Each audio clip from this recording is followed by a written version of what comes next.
মুহতারাম হাজিরিন, সাহাবায়ে কেরাম রাদিয়াল্লাহু আনহু আজমাইনদের মধ্য থেকে একজন আছেন হযরত উবাই ইবনে কাব রাদিয়াল্লাহু আনহু। হযরত সাহাবায়ে কেরাম রাদিয়াল্লাহু আনহু আজমাইন যারা আল্লাহর কোরআন তেলাওয়াত করতে পারতেন, এর মধ্যে সবচেয়ে বিশুদ্ধ ভাষী এবং সবচেয়ে স্পষ্ট ভাষী ছিলেন হযরত উবাই ইবনে কাব রাদিয়াল্লাহু আনহু। উনি আল্লাহর কোরআন শব্দে বিশুদ্ধভাবে তেলাওয়াত করতে পারতেন। নবী পাক সাল্লাল্লাহু আলাইহি ওয়াসাল্লামের শরীরের একজন সাহাবীদের অন্তর্ভুক্ত এই হযরত উবাই ইবনে কাব রাদিয়াল্লাহু আনহু একদিন হযরতে রাসূল করিম সাল্লাল্লাহু আলাইহি ওয়াসাল্লামের কাছে এসেছেন।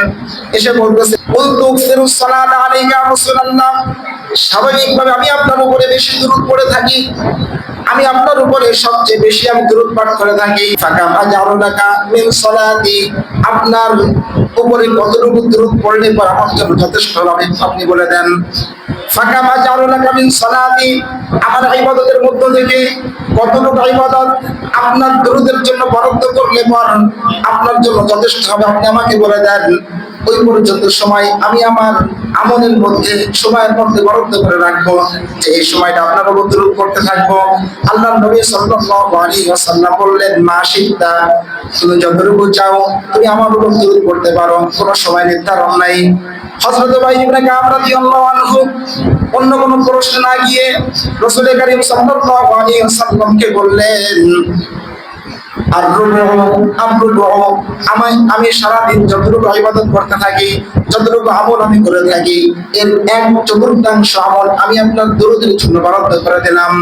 নবী পাক সাল্লাল্লাহু আলাইহি ওয়াসাল্লামকে জিজ্ঞাসা করলেন, এতটুকু যথেষ্ট আছে কিনা? আল্লাহ নবী সাল্লাল্লাহু আলাইহি ওয়াসাল্লাম বললেন, শিত্তা বা ইনসিত্তা ওয়া খায়রুল লাক, তুমি যতটুকু পড়তেছো যদি এর থেকে বৃদ্ধি বেশি পড়তে পারো তাহলে ফাইন ফাহুয়া খায়রুল লাক, তোমার জন্য ভালো হবে। হযরত উবাই ইবনে কাব রাদিয়াল্লাহু আনহু বললেন, আন-নিসফা, আমার সারাদিন যতটুকু ইবাদত আমি করে থাকি, ইবাদতের মধ্য থেকে অর্ধেক ইবাদত শুধু আপনার উপর দরুদ পড়তে থাকবো, আপনি এই বিষয়ে কি বলেন? আল্লাহ নবী সাল্লাল্লাহু আলাইহি ওয়াসাল্লাম বললেন, মা শিত্তা ফা ইন শিত্তা ফাহুয়া খায়রুল লাক, তুমি যতটুকু ভাগ বন্টন করেছো যদি এর চেয়ে বেশি পড়তে পারো তাহলে তোমার জন্য কল্যাণ হবে। হযরত উবাই ইবনে কাব রাদিয়াল্লাহু আনহু বললেন, আসলুসাইন, আমি সারাদিন যতটুকু ইবাদত করি এর 2/3 ইবাদত আপনার দরুদের জন্য বরাদ্দ করে দিলাম।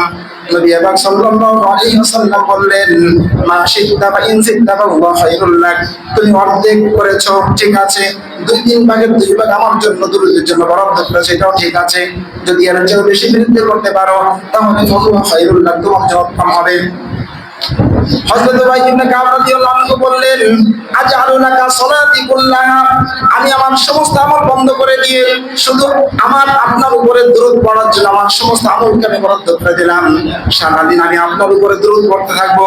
আল্লাহর নবী সাল্লাল্লাহু আলাইহি ওয়াসাল্লাম, আল্লাহর নবী সাল্লাল্লাহু আলাইহি ওয়াসাল্লাম বললেন, ইযা তুকফা হাম্মাকা ওয়া ইগফারু লাকা যামবাকা, তুমি যদি সারাদিন সমস্ত আমলকে বন্ধ করে দিয়ে সমস্ত আমলকে একদিকে রেখে আমারও বেশি বেশি দরুদ পড়তে পারো তাহলে তোমার জীবনের সমস্ত কষ্ট দুঃখ এবং গুনাহসমূহ মাফ হয়ে যাবে। তোমার জীবনের সমস্ত ইদা তুকফা হাম্মাকা, তোমার যত পেরেশানি আছে, তোমার যত কষ্ট আছে, এই সমস্ত কষ্টের পেরেশানি আমার উপর দরুদ পড়ার কারণে আল্লাহ পাক রব্বুল আলামিন লাঘব করে দিবেন। সুবহানাল্লাহ বলবেন না? কাজেই এই হাদিস থেকে আমরা বুঝতে পারি যে আল্লাহর উপরে আল্লাহর ইবাদত করলে আল্লাহ পাক রব্বুল আলামিন যতটুকু খুশি হন এর চেয়েও বেশি আল্লাহর নবীর উপরে দরুদ পড়লে আল্লাহ পাক রব্বুল আলামিন বেশি খুশি হন। যে উবাই ইবনে কাব রাদিয়াল্লাহু আনহু যিনি সবচেয়ে বিশুদ্ধভাবে আল্লাহর কোরআন তেলাওয়াত করতে পারতেন, ওই সাহাবী বলতেছেন, ওই বান্দা আল্লাহর বান্দা বলতেছেন, নবীর ওই সাহাবী বলতেছেন যে আমি আপনার সারাদিনে যত আমল করি এর 4/1 আমরা দরুদের জন্য বরাদ্দ করলাম। নবী বলছেন, মা শিত্তা, আরো যদি বৃদ্ধি করতে পারো তাহলে বেশি ভালো হয়।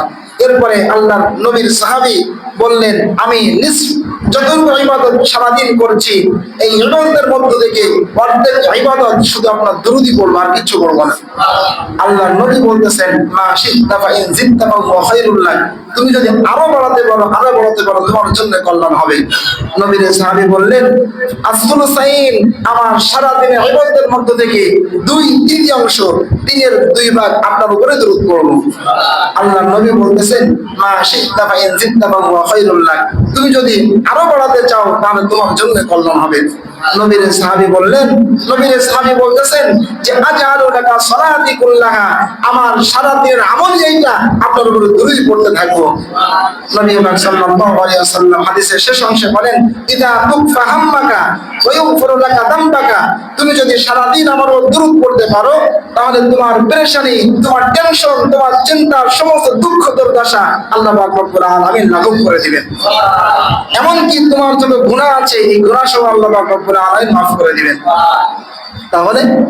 তাহলে হাদিস থেকে বুঝতে পারি যে আল্লাহর নবীর উপরে দরুদ পড়লে আল্লাহ পাক রব্বুল আলামিন সবচেয়ে বেশি খুশি হন। যতটা আল্লাহর ইবাদত করলে আল্লাহ পাক রব্বুল আলামিন খুশি হন।